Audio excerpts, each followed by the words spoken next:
and welcome everyone to the Passport to Healthy Living smartphone photography course. We are just so excited that so many of you are here. We are going to be joined by Anna Frizzell today from the FM Camera Club, and I'm just thrilled about this. So thank you all for joining us today. I am going to, before we dive in very much further, I want to ask a quick question of you in this poll that we have that we're going to put up right now. We want to know what kind of phone you have. Do you have an Android smartphone? Do you have an iPhone? Do you have something else? We're just curious. Tell us what kind of phone you have. This is completely anonymous, so we're just kind of getting a feel for everybody here before we get going. So, and for those of you watching later on YouTube, you won't be seeing the poll. It's only for those who are coming to us on Zoom. So, also, for more than 60 years, AARP has been working to promote the health and well-being of Americans 50 plus, and we're continuing that work today with programs just like this. We're just thrilled to be able to provide education that will help you use your smartphone camera to its fullest, and we hope that you'll engage with others and share photos and get out into nature and just use your smartphone to create joy in your life. And that's what it's all about. So we're just going to help you use it more fully. So now one more quick poll, and I want to thank our greeter today, Barb Handy Marcello from Bismarck. She's one of our volunteers who somebody in the chat also, or excuse me, in the Q&A also pointed out that she's an author, and she's just an awesome woman, and we're pleased to have her joining us today as a volunteer. But it takes a lot of volunteers like Barb to make these things happen. So we have a quick poll here. We have lots of volunteer opportunities at AARP. And if you have a second to look through this and think about ways that you might want to be involved with us, we provide lots of training and make it fun and easy, we think, and hope to get involved. And we think you might enjoy it a lot. So you can take a minute to look at that. So, okay, now we have one more quick poll question on if you're still even using a regular camera. I've got one and it's sitting in a closet and I don't think it's been touched in over a year. It's a great big camera and we've got lenses and all the wonderful things for it, but we're not using it.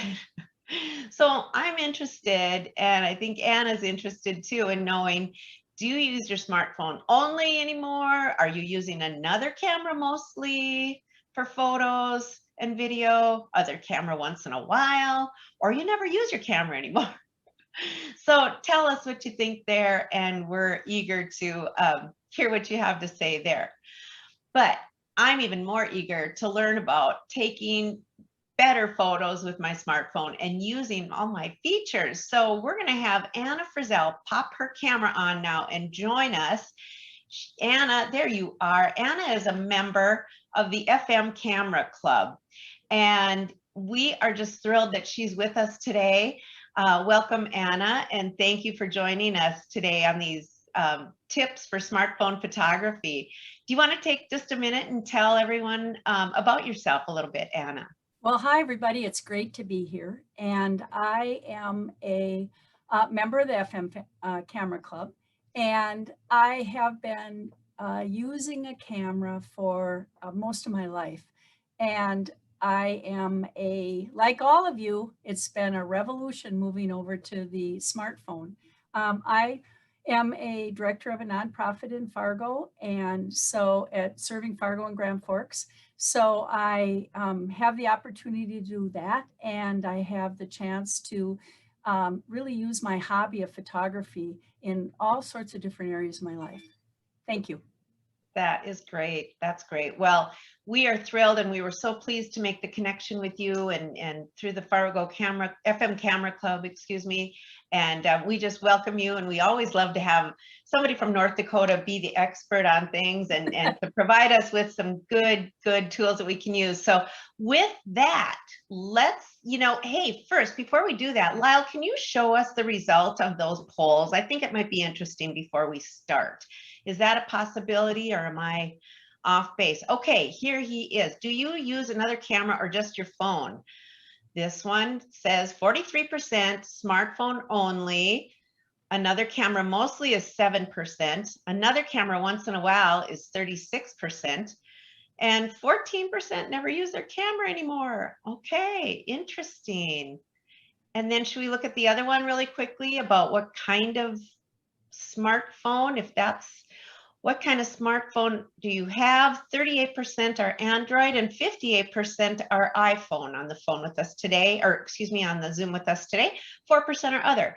Thank you very much, Lyle, and thank you all for participating and answering those questions. I think it just gives us a little, footing for where we are at right now. But with that, we're going to let Anna get her presentation going here and share her screen, and she's going to kick it off. And I think you're going to really, really enjoy what she's bringing us today. She's got some good stuff. So I'm going to get out of the way, and I'll be back a little bit later when we do some Q&A. But enjoy the program.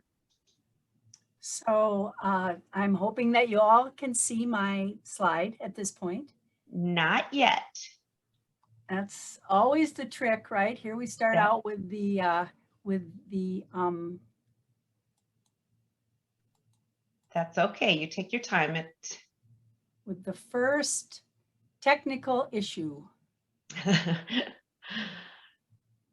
Okay. It's always the share screen thing.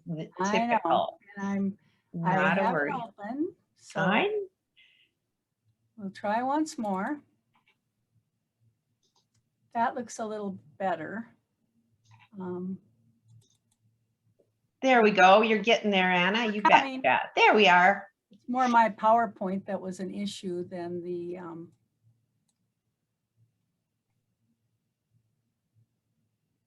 Okay, now we've got your screen and not your PowerPoint. Okay. Now you have my PowerPoint. Yes, we do. All right, so let me see if I can get it to. Well, we've done 2 run-throughs of this, everybody, and it worked fine. And now when I'm under pressure, I'm not able to get it to go.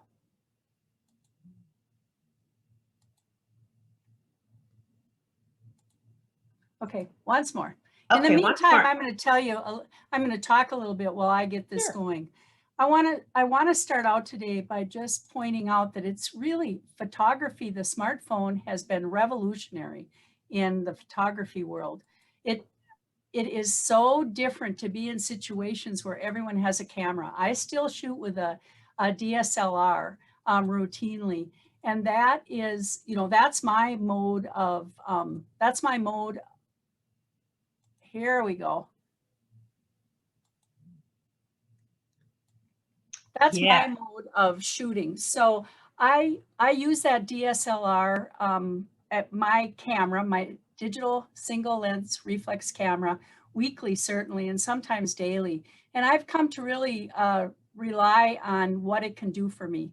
And it's remarkable. But what's happened in the last few years is I found myself relying more and more on my smartphone camera because it is the camera in my pocket.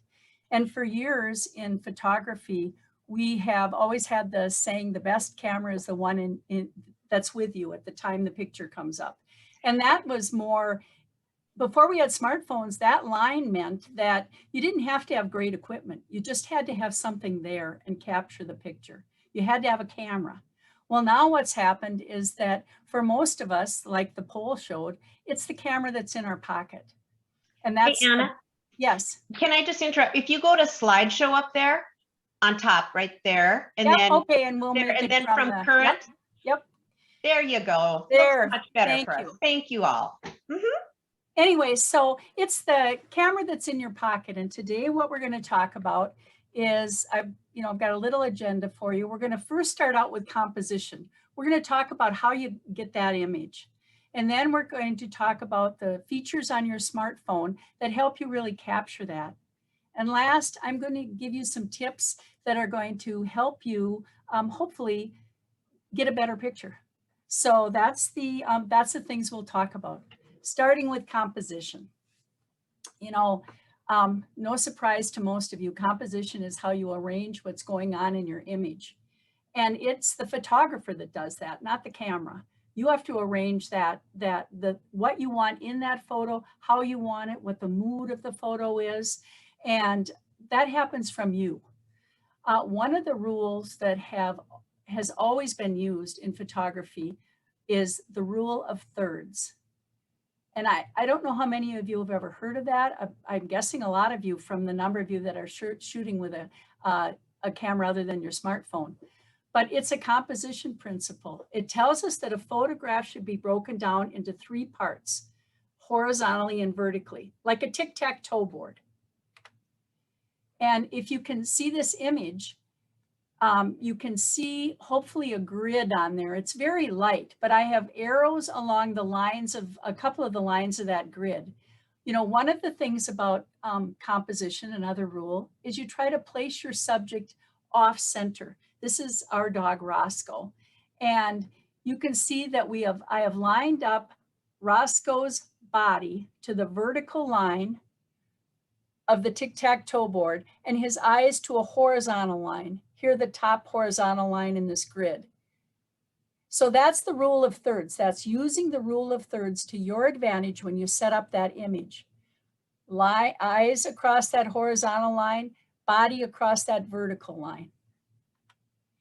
But how do we do this with a smartphone camera? Because with a film camera or a digital camera, I guess the smartphone technically is a digital camera, but with a digital single lens reflex camera, we had an optical viewfinder that we looked through where the grid was built in. So when you looked through that viewfinder, where the arrow is on the camera, you looked through that and a grid was built into the camera.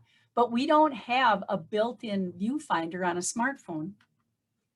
So what the smartphone, the people that engineered the software have done for us is they built a grid option into the phone so that we can turn on a grid and have that same viewfinder effect that we used to have in cameras. If you're using an iPhone, which by the way, I do use, and so that's what I'm the most familiar with.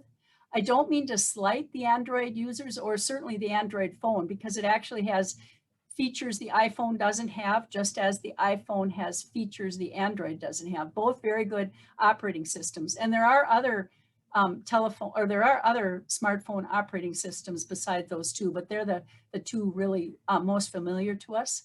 So a lot of my presentation talks about the iPhone, but I'm hoping that we can cross over and just bring both phones in and try to help us with those features. So if you have an iPhone, find your settings button, that little gear. Go down, scroll down, and you'll see camera. And it's quite a ways down in your list usually before you find camera. And then you turn on your grid option. For Android, you open your camera app, you find settings, and you turn on the grid lines option. And when you do that in either phone, a grid appears on your phone when you open the camera function. And that grid automatically applies that rule of thirds. It automatically creates the 9-square grid on your phone. It helps you to line up your subject, whether it's a live subject or an animate or just a stationary subject. And it helps you balance your shot. It's really amazing, and it's my biggest offering to you, I guess, is giving you that option to get into that grid and set that on your phone. When you do that, to remind you what I showed you our dog earlier, and here he is without a haircut, just a few days before the dog you saw a minute ago at Roscoe after he'd had a haircut.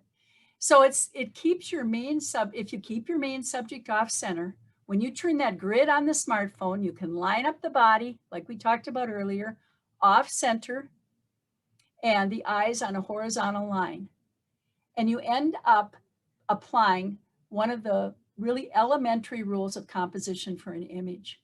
So that's the number one hint, is turn on the grid. The other thing I'd just like to mention is a lot of people like to take a sunset or a horizon or a landscape shot where they have a lot of sky above.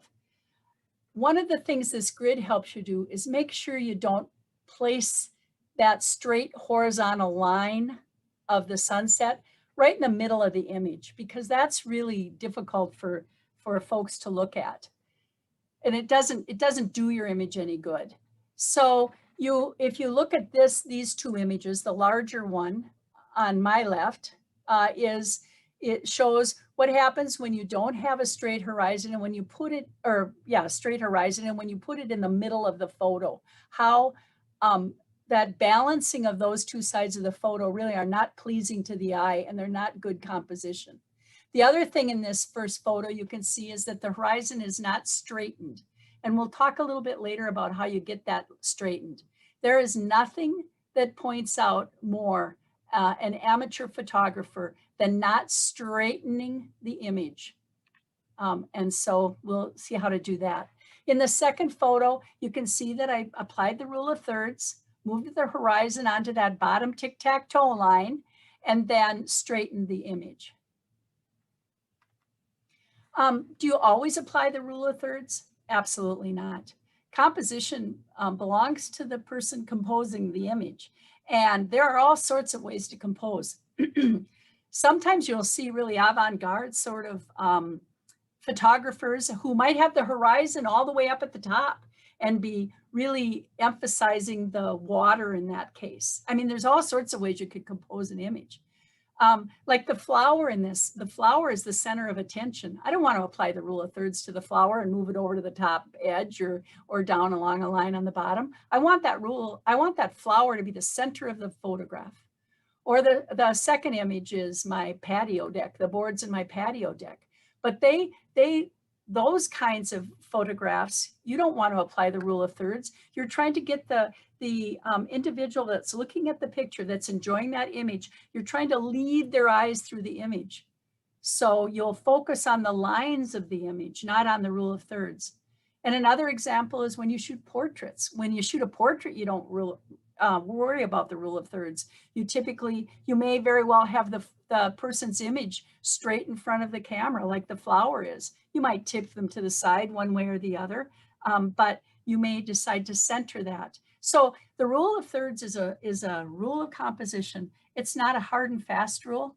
You won't be criticized for that by the viewer like you might be for not straightening your image. That would be something that you really do have to do. But again, unless you're shooting some kind of avant-garde picture, you really want that image straight. So the grid, turning that grid option on is going to make a really valuable contribution to your composition. So let's talk about the kind of photos that you can take with your camera, because I think this is pretty fascinating. This is a picture of an iPhone, and I've opened my camera, and along the line where the arrow is pointing, you'll see that there's some options on the kind of photos to take. I'm not going to talk about how you shoot the photo button necessarily, but I want to tell you a little bit about the other kinds of photos. I think this is really amazing. This is the portrait mode in an iPhone, and you have a similar mode in an Android. And you can see on the first photo how the subject is in focus and the background appears. That is shot with the photo mode. When you go over to the second photo, it is the portrait mode. And the interesting thing is the camera applies bokeh or blurs your background in the second photo in a way that really highlights your portrait or your subject. And that is, it's especially effective for, well, a lot of people really like the portrait mode because for photos they take, it softens people's faces. It brightens areas of the face. It helps with wrinkles, which I have plenty of.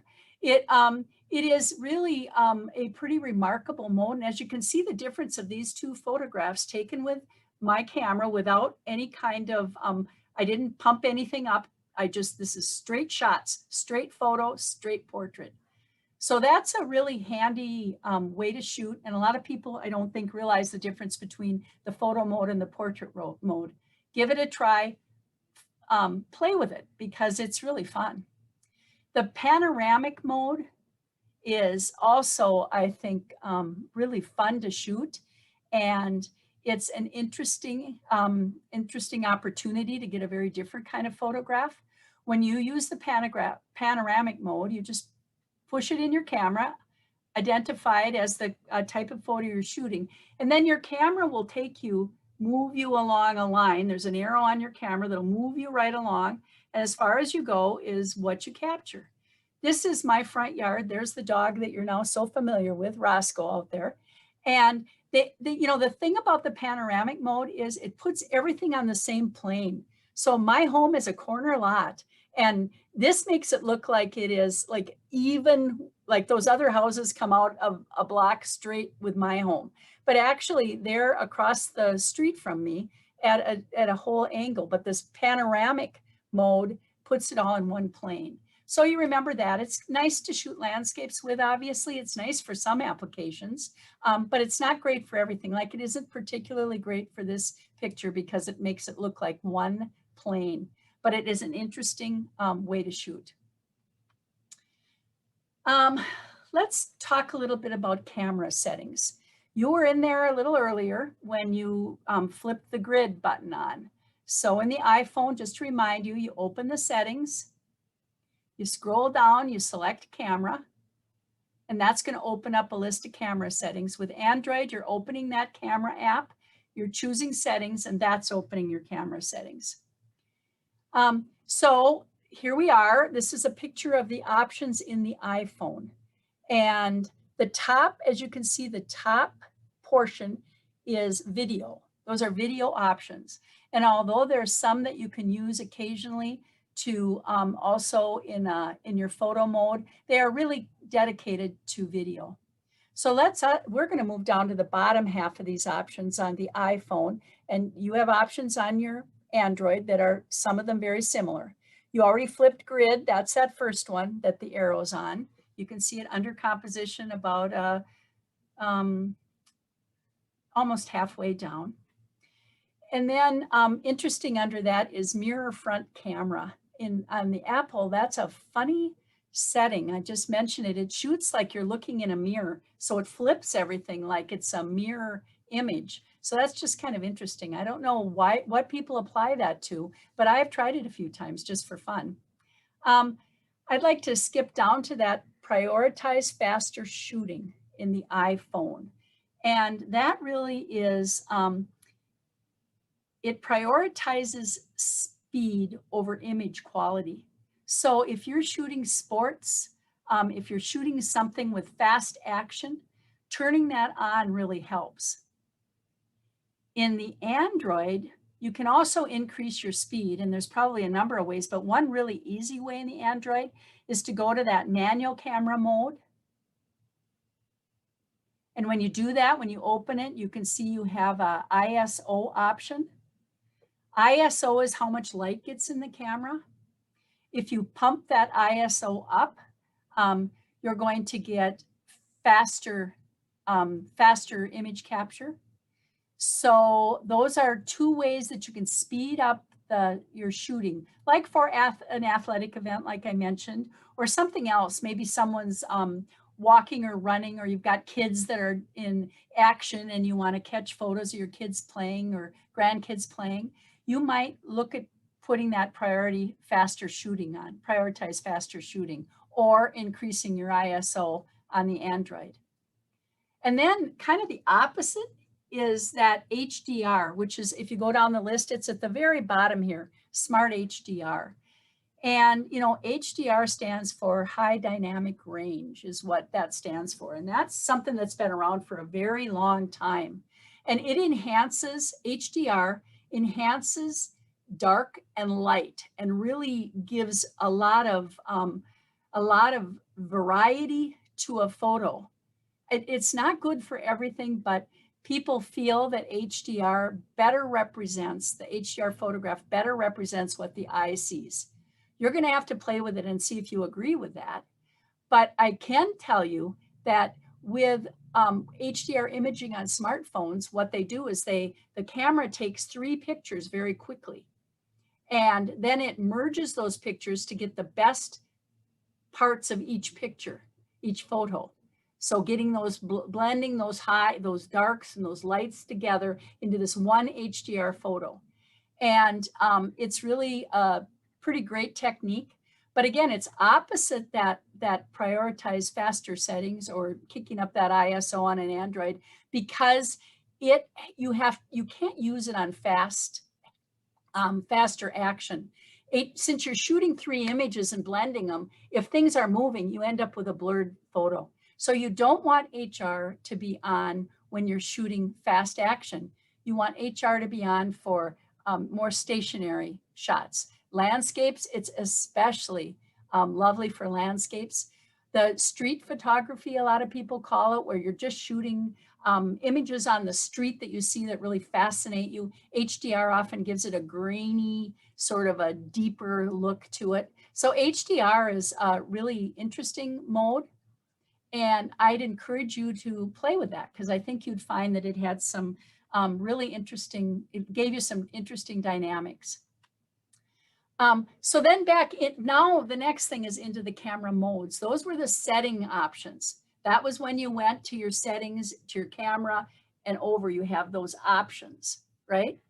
Now we're coming into it a different direction. We're coming into it when you open the photograph of the camera to take the photo. You have options you can turn on before you shoot that photo as well, that you manually choose from as your when you're taking the picture or the photograph. And sometimes it's hard for me to slow down, especially with a smartphone, and elect these options, because I'm so used to smartphones just being grab it and go, you know. I think one thing that's interesting about the smartphone, and for all of you that have joined us today, many people don't ever learn to use their smartphone, camera. They just think you press photo and go, and they don't think about all these options that really are available to people to do a much fuller experience with their camera and end up with a much better photo when you're done. So these camera modes really can be helpful. This is a photograph of an iPhone over to the corner. The camera's open. And I'm going to start with that top arrow on an iPhone. And I'm just going to mention that little upside down caret, they call it, it's right side up before you click it, and then you touch on it and it opens these lower options for you. And Android has very similar options built in, and they open a little differently in the camera when you open the camera mode, but they're simple to choose edit, and you'll get options very similar to this. The first one in Android or iPhone is the flash. You can set the flash on or off, or you can put it on automatic. I don't like the flash, and we're going to talk about that a little bit later, about why I don't like it and why I try not to use it. So that's the first one in that line on the bottom where the second arrow is. The second one is night mode.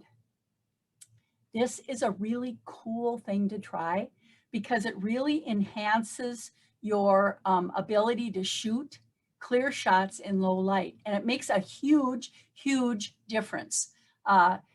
You'll be surprised, I think, if you try it, how useful it can be. You wouldn't want to take anything that, when you capture in night mode, you're going to get a little bit grainier photo. So if you're looking for a portrait of someone, you want to get as much light as you can. Taking a photo is about capturing light. So there is no situation with a photograph where light doesn't help. It just does. You may be shooting some kind of special photograph where you want very little light, but you still need light. Otherwise, you're going to get a black image. So nothing. So the night mode is another tool. Live is an iPhone option. I'll just say real quickly, it just activates a little short video before you take the shot. I think Android has something similar, but I'm not sure about that. But the great thing about today is I'm just giving you enough information to experiment. So experiment. If anybody's got an Android and they know if they have live mode, send the information to us now. I didn't check that out. But I can tell you that live mode, when activated with that video clip, is kind of fun to have, but not everyone uses live mode. You can turn it on, you can turn it off. It's off on my picture of my iPhone here. The 4:3, that's the next one. That's the proportions difference between the length and the width of the photograph. So you can hit that button, and in Android, hit the aspects button, the button that allows you to choose dimension. And you can hit that before you take the photograph. I mean, after you take the photograph, even you can make decisions about the size by cropping, which we're going to talk about in a minute. But the next one that's on this particular iPhone in front of us is exposure. And that's a little dial ring that you get lighter and darker on the photo. And the last one pictured here is a timer option. And probably most of you have used a timer option on a camera, certainly. A lot of people don't use it on their smartphones, I don't think, but it is really handy. It gives you anywhere from 3 to 10 seconds to snap the picture and then run over and get in line with your family or your friends. And 10 seconds is quite a bit of time, actually. The camera will blink and let you know. And it is, it's a really nice option.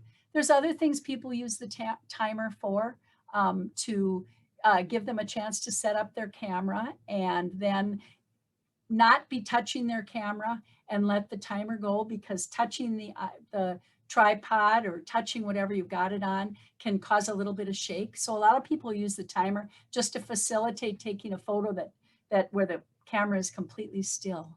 So, you know, that's another option. This little line on the bottom of the iPhone goes on. There's a couple more options if you scroll over. One of them is HDR. And on Android too, you can turn HDR on and off in your options. And the other one is an editing function, RAW. It's the way you capture the data, and it allows you to capture more data in the photograph, which gives you more opportunities to edit. And we'll talk about that in a minute, what we're going to do with editing. But editing is something that lets you enhance your photos, and you've got filters in these cameras that let you choose all sorts of different modes to shoot in. Vintage, black and white. There's all sorts of them built in. These are preset edits to your photo. So you can choose them and they'll change the photo to match that edit. Lighter exposure, black and white, those grainy like HDR, those are options in there. This is an Android, and that's the little option you have, is there arrows on it to allow you to choose filters. So it's pretty neat. This is the iPhone. This is the same place where we were looking a minute ago with the 4:3 and the exposure and the timer. The next one is the filters in that row when you scrolled over. And you can see over on the other side of the screen a picture of the iPhone with those filters open. So you have all different colored filters: dramatic, warm, black and white, etc. The Android has more named sort of edits, like the vintage, the black and white. The iPhone does it more in degrees of colors and effects. Now I want to talk a little bit about cropping, because this is just so important. It's kind of one of those, it's like the grid deal. It's just a really good thing to know about. And I'm going to guess most of you many of you probably already are doing cropping in your phone. But for those that aren't, let's talk about that for a minute. Both the iPhone and Android offer really good cropping tools. This is walking you through an iPhone just to talk a little bit about and see how the rule of thirds applies and what you want to do when you crop. You now know my dog Roscoe really well, and the white phone picture shows you a photo that I've taken and opened. The next shot, I've hit editing, where the arrow's pointing at the top of the white screen. You can see that we're pointing to editing. I've touched that edit button on a photo that's in my library. And if you go to the second one, you see the arrow on the bottom, which points to the cropping tool. That is the cropping tool on the iPhone. And when you first open that, you also get an opportunity to straighten your background. So take that chance. When you open that cropping mode, you'll get a little scale that you can straighten. You got to mess with that and learn to use it. I can't give you any hints that are going to make it easier to straighten, but it's not hard to straighten. You use your eye, you're looking at your phone, and it moves the little corners of that area that's being highlighted in the second picture, and it straightens the background like you saw in that earlier sunset picture. That photograph, we straightened the horizon in that. In this photo, this series of photos, in the third one, I've applied the cropping tool, and I tried to apply it. I had the grid, I moved him over and applied it with the rule of thirds to move his eyes generally on the horizontal and his body on the vertical line. And then I hit the exposure, which is the second button in, and I turned it up a little. And I did that here. I overexposed it to show you the danger. Now, this is a subject my dog is very dark, and it's hard to bring his features out because he is so dark. So I exposed it, and when I overexposed it, you can see what happened to the grass in the background. It got very yellow. So that's a warning. Balancing those two things is hard when you have such a dark subject like our dog. But, it can be done. It takes patience, and sometimes you have to reshoot if you have something you can reshoot and get them in a little bit different lighting. Importantly, in the last photo, you can see how it's cropped. It's cropped so that you get a lot of that outside junk out of it. Look back at the first photo where you have the neighbors' houses and you've got kind of just a mess back there. And you go to the last photo, and my dog, Roscoe, becomes really the center of attention in this photo. Rule of thirds, well, cropped in a pretty good way. If I had it to do over, I think I'd crop out the top of that fence a little better, and I would, so that there was no white showing up there. I think that's distracting. And I would underexpose it a little more, or preferably I'd reshoot it in a better lit area. But that's cropping and straightening. Mobile apps, there's free mobile apps like Snapseed and Photoshop Express, and they'll help you do editing. You'll bring your photo you load that application on from the App Store or from wherever you get applications. And then you will open that application and you will move your photo into that very easily, and you will edit in there. So now some tips. These are things that I don't have an original thought in this whole thing. I mean, there's photographers that are very knowledgeable about this, and I've learned by watching them and reading them and picking the things that I can do fairly quickly, because when you pull that camera out of your pocket, a lot of times you got to react fast. So you have to have a few things that you automatically do that you're comfortable with to allow you to quickly take that photo. You don't get a half an hour to go through your checklist necessarily. Sometimes you do, but unfortunately, a lot of times you don't. So I hope these tips are things that you can integrate really quickly into the style you have for taking pictures. Get that grid turned on. And then the first one is turn your phone on its side. It fills the entire screen, and you get more than just a slice. You can crop out the other stuff, granted, but you get a lot more data. So if you look, the first photo here, both of these are shot with my smartphone. No settings different between the two of them. One of them is shot with the smartphone up and down, and the other one is shot with the smartphone on its side. Whoops, it would be like this. That's the difference. And you can see the big difference in what you capture for information or data in this second photo, what you capture of the image in the second photo.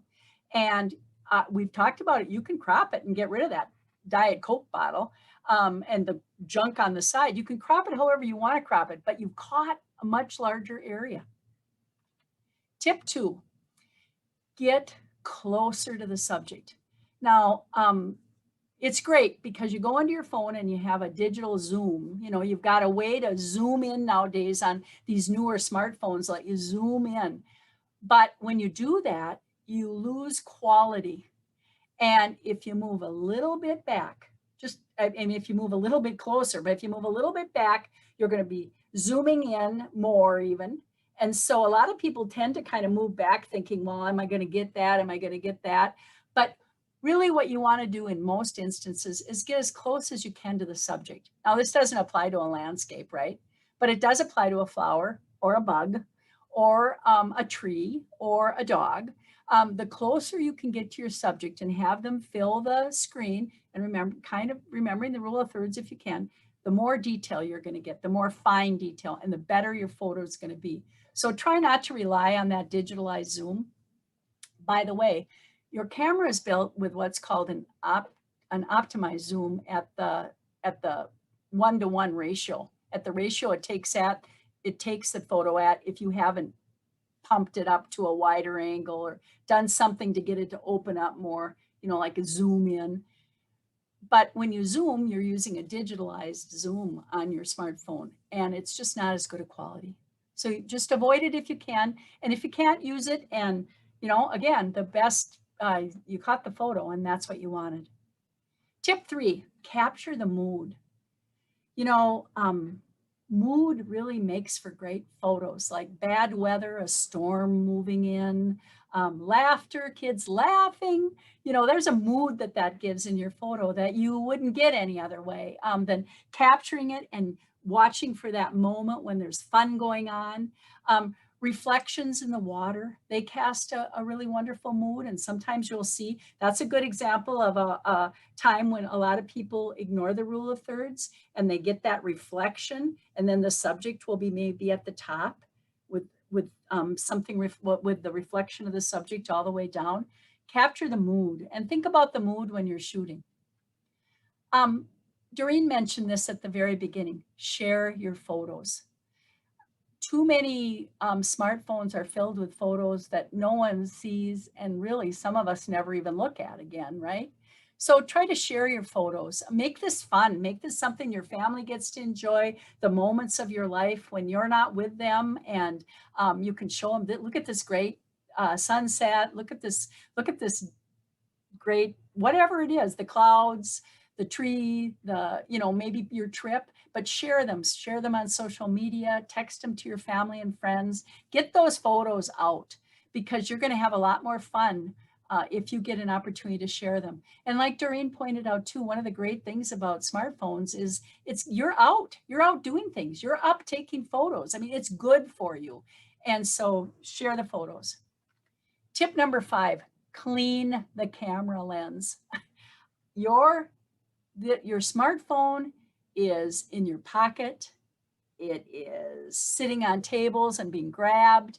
It is something where the lens gets touched a lot. And a lot of people forget to ever wipe the lens. You need to use like a microfiber cloth or something. I mean, you want to be really careful not to scratch those lenses, and you won't scratch them. They're very, very hard lenses, obviously, because they sit wide open without a lens cap. But, it's still good to use a very soft cloth on them. But you can't post-process out dirt, fingerprints, lint, the kinds of things that get on them. You aren't going to be able to edit those things out. A smudge from a fingerprint on your lens is going to put lines in that photo that you can't do anything about. So clean the camera lens. Tip 6, take photos from weird angles. Like this photo of Roscoe is, I'm sitting on the ground, and I get a very different photo of Roscoe by being on the ground looking at him. Take him from that child's viewpoint. Get on your back and look up. Take selfies. That's a really fun, weird, different thing to do. And a lot of people don't take selfies. Boy, kids sure do, but a lot of people don't, and they're really fun. Take a selfie of you with whatever it is behind you that you're trying to share with your family or friends, something cool, showing them you're there and sharing with them your joy of the moment. So take photos from weird angles. That's tip number 6. Tip 7, I mentioned this earlier. I have just a terrible time using the flash on smartphones. This flash is an LED.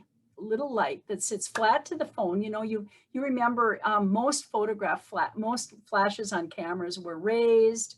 A lot of photographers hold them to the side of them. They might have them on a separate tripod from their camera. I mean, there's usually some room between the camera and the flash, so you don't get flash kinds of odd things happening to subjects, red devil eyes, you know, those kinds of things happen with these flashes. So I avoid them. But you're going, well, great, then I can't take a picture at night. Well, you do have that night mode, which again, that's not the best solution. The best solution is to learn to use lights and shadows to increase the beauty of your images. So you should avoid shadows or backlighting. I mean, you know, you don't want an image that where the sun is behind, right? That's something you never did with any camera. Unless you're trying to get a silhouette or something like that, then it's great. But otherwise, you want to avoid having the light behind. So you're always facing the light, right? You're having the subject face the light. But you don't want deep shadows either. Like the photo of Roscoe where I tried to kick up the exposure and I ended up with all that yellow grass, if you remember that one. Well, in that one, I probably had him in too much shade. He was probably too much in the shadows, and it ended up making it hard to adjust. So remember that the better the lighting, the better your image is going to be. It's going to be less hazy. You're going to have better detail. It's going to be, you're going to feel like you're a clearer image. So what you want to do then is if you're in a low light situation, you need to search for alternate sources of light that you can use.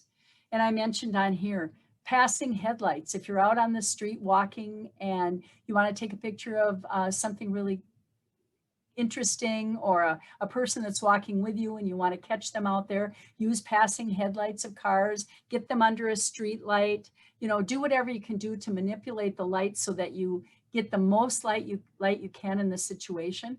And you'll be surprised how often you can get pretty good lighting by just looking around and using good time management. Natural lighting is always your best. So if you're going to a party where you think you're going to want a photo of the group, then shoot that photo at the beginning. Don't wait till 9 o'clock at night and think you're going to get a great photo of the group, or 7 o'clock at night. Shoot it at 5 when you get there. Say, hey, I'd love a group photo. Let's do it right away so we don't have to think about it later. And get that group together, and you will shoot it in the best lighting that you can earlier in the evening. And you know, sometimes sunset is wonderful, and the warmth of the sunlight or the setting of the sun. So timing is everything. And if you know your environment well enough and you know when that sun's going to set, you might be able to capture that golden moment. But, you know, earlier is usually better. When I go to a group where I want to get with my relatives or my friends and I want to get a photo, I try to get that photo as early as I can in the evening. Tip number 8, use your volume button to shoot. Turn your smartphone on the side, and your volume button becomes the shutter. So the really great thing about this is not only do you have a shutter that you can use that gives you that full size, bigger image, but it also makes you use both hands to hold your phone. And that adds stability, and it reduces the impact of shaking. If you have a little bit of shake, that'll help. If you're walking, if you talk, never talk when you're shooting a photo. Never, ever. Never talk while you're shooting because there's movement, even though you don't think there is. Don't walk if you're shooting a photo. Again, all of these rules are really important until the moment where you have to talk or you have to walk. I get it. But, you know, those are the things that are going to hurt your photo. But if you turn it on the side, use that volume button, you will increase your stability. That's tip number 8. Tip number 9, get a new phone. Even if you don't want to upgrade because you know your old phone so well, you love your old phone, you can't imagine going and sitting at AT&T or Verizon or whoever your carrier is and spending the time getting a new one. You don't want to do the upgrade because it's too hard to figure out. Well, smartphones improve so much every single year that the cameras are incredibly better than they were in the past, way better. And so it is it is amazing how much better your camera will be. Now, I know that not everybody can afford a new camera, and it's not in everybody's budget, or a new smartphone. And I also know that you have to wait till it's your plan with Verizon or T-Mobile, whoever it is, till they let you move up into a new phone. So those are considerations you have to make. But if you're sitting there with a plan that would allow you to get a new phone, and it is within your budget, it is really there's lots of features in the phone that are going to be better, but your camera is really going to be better. And you will find that to be the case. So a good camera makes all the difference in your photos. Tip number 10, the last tip, stabilize your camera. Get it stable, whatever that takes. If you want a good picture of a group of friends or whatever you want a photo of, and you can use a tripod or other means. But that optical stabilization is built into your phone. They've really improved phones. So they do get rid of a little bit of movement, and they stabilize a little bit of movement for you, but they won't fix the walking, the talking. They won't probably fix a lot of the things that happen when you just simply hand hold your phone like this and just try to shoot, because when you shoot, you actually involve movement right there when you touch the camera. So, it's the good tip for every day, if you don't want to have a tripod, is brace yourself against a building or a sturdy surface, and balance the phone. My good friend and I, we shoot a lot. We go out and take a lot of photographs. We do wildlife photography. And when we do, we often rely on the hood of the car or a tree or a nearby bench to help us. We're using a full-size camera. But even when I do use my smartphone, I rely on those things to lean on to stabilize the camera. And it really does make a difference. And so it's very helpful. And again, recognizing that, sometimes you just have to do the best you can using your body. So what do? You keep your arms and your hands, you keep your arms tucked into your side so that you become like a tripod. And you keep the arms as close as you can to your body, and that gains you stability from your stance. So that's really important. And then you remember to shoot on your side so that you're shooting with two hands and you're using the button, the shutter or the volume button to become your shutter. Then you're doing about as much as you can to turn your body into a more stable tool for holding the camera and getting a stable photo. Finally, like we said at the beginning, the best camera is the one that you have in your pocket. That's really the best camera. And that's, for most of us nowadays, a smartphone.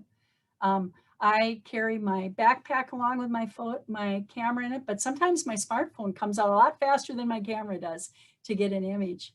So I hope that the things you heard today make you excited to experiment with your smartphone camera. There are a lot of opportunities. Really, what do you have to lose? You shoot a picture, and if you don't like it, you just delete it. It doesn't matter.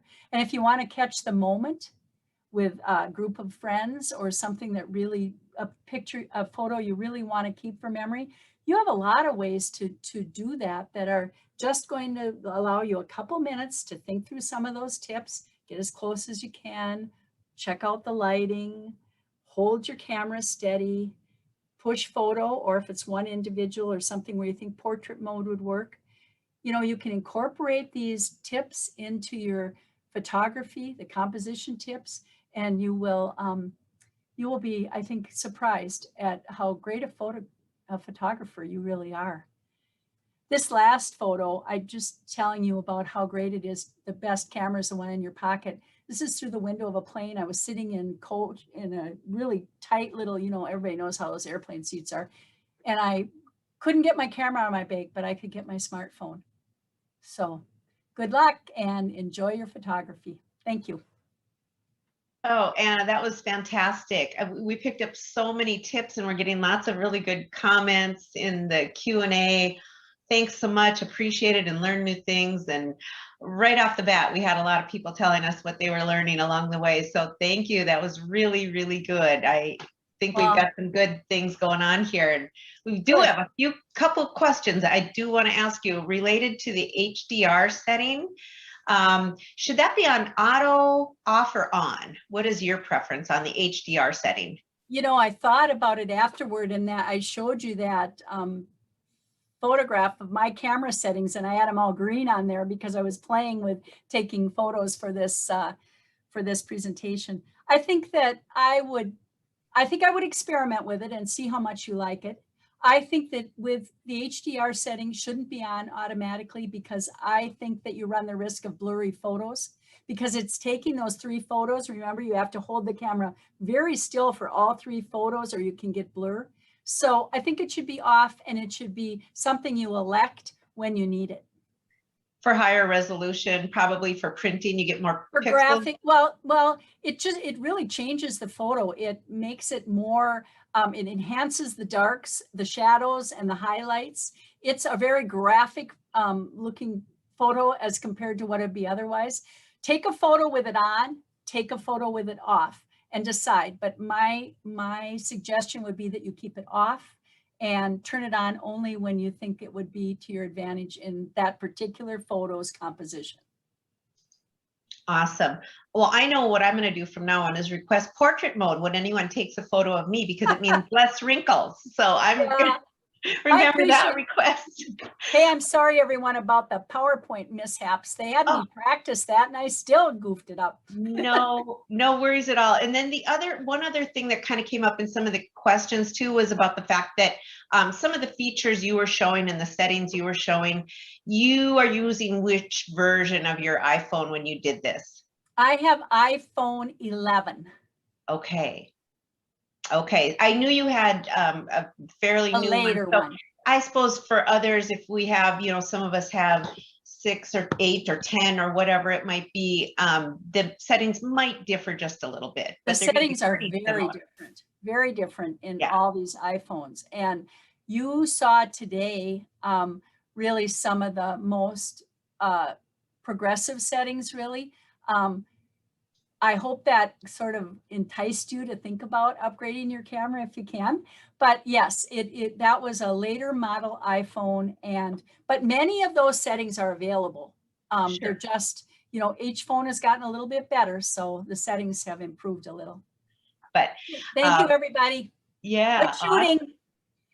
Awesome. So anyway, thank you again to our volunteer greeter, Barb Handy Marcello, for her fine work in the front end of things.